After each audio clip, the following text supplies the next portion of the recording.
It's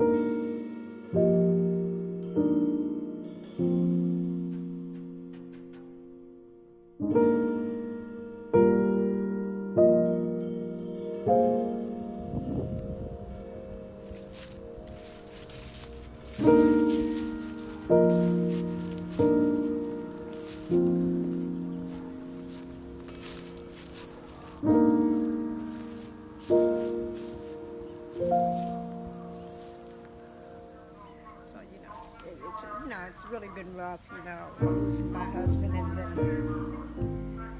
then a year later, lost my grandson, over killing. He got shot over here on Dodge. Who was your grandson? Dante Blackwell.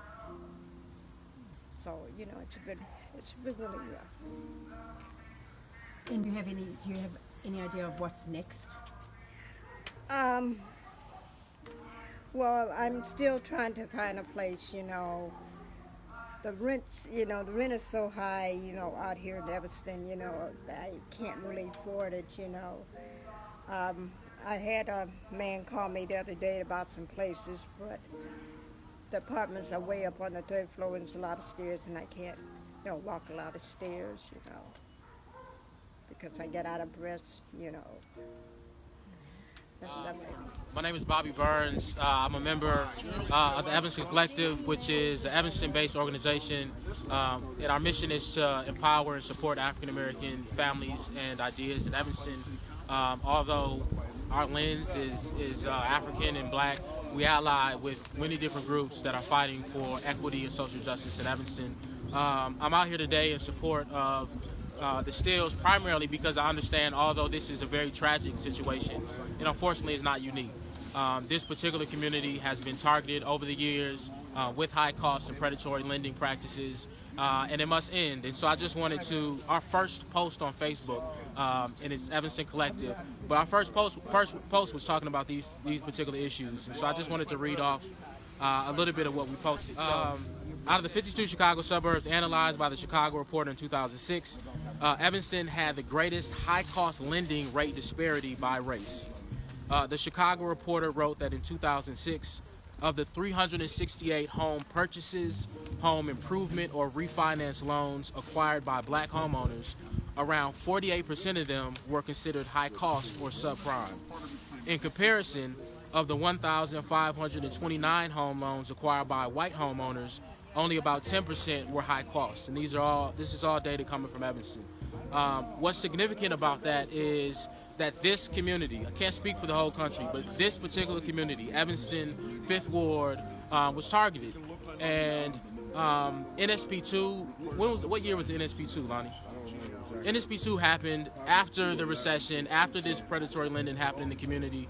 It was a federal grant given to local communities. Evanston happened to get $18 million.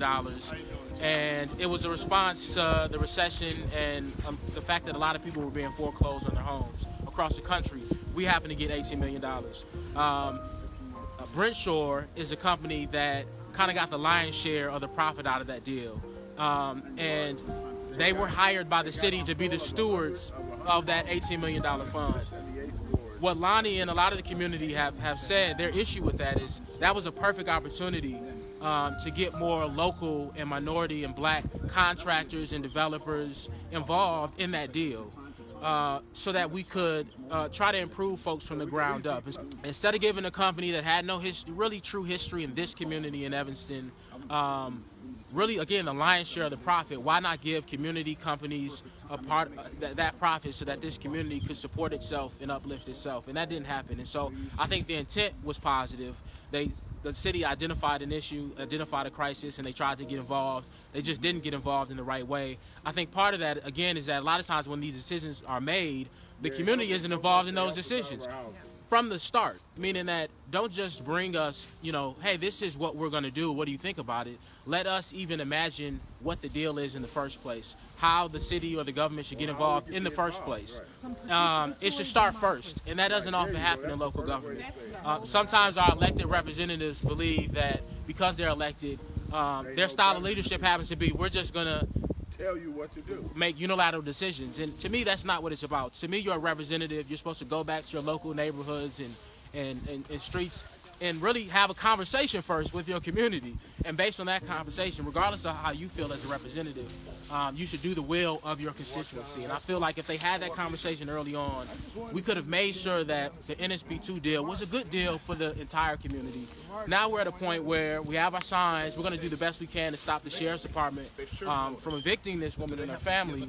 As Lonnie has said, what's really tragic about this is really what we want to do is try to get more people to become homeowners. At some point, we have to allow either a community organization or the city to have some power to intervene. We could buy this home if we had the capital. If there was some group, some entity that had the power and the resources to get involved, we could just buy this thing and give it back to its rightful owners. I'm waiting for us to do something like that. And so Evanston Collective is having those moratorium on all reverse mortgages, because the law says that a borrower's spouse has the right to possession of the house, and HUD's culpable in this, the Congress is culpable in this, the federal courts are culpable in this, and it's not the law. The regulations, when the regulations don't remain true to the law, they're supposed to be tossed out. There was a case, AARP sued HUD, and the DC Circuit, the appellate court, was supposed to fix that. They did not fix it. They have a purported fix, but it's defective. It doesn't work.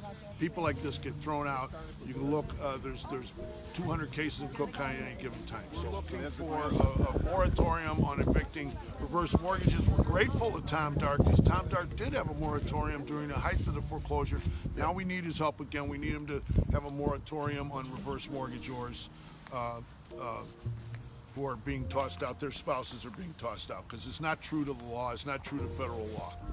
So you specifically are having this rally to sort of draw the attention of Tom Dart, or is there something local? Tom that you Dart, also... Jan Schakowsky, the council, Mayor Haggerty, the whole 9 yards. When we've exhausted our rights in the judicial system, then we have to bring it to the public's attention. And sometimes you need direct action. You need direct action to draw people's attention to problems. So. And what is going to happen to Audrey now? Ma'am, I can't say. I really can't say. I can only help. I helped in the court case. I'm helping drawing public attention. So you know, we're all, as the old saying goes, we're all day to day. All of us are day to day. Thank you. Want to tell me why you're here today? I'm here today because this is my community. And there's been predatory lenders in here for decades. So enough is enough.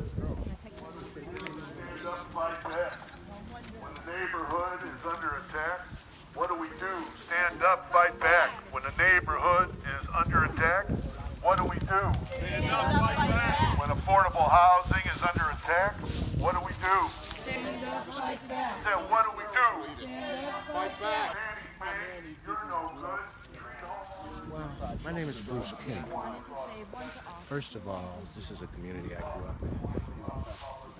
Audrey Steele plays a very pivotal part of my life. We have a son together. My father built this house. My father built many of the houses on this block. And I'm tired of seeing the institutional racism that allows them to be taken bit by bit, inch by inch, law by law. Why I'm here is because I've known this family since I was a child. This is one of the people I played with as a kid in this neighborhood. I used to take apples out of a tree down that street, and just to see these people in this type of trouble 30 years later is really a sad, sad story. So what do you think should be done other than evicting her? Well, I think that the powerful need to stop feeding on the powerless.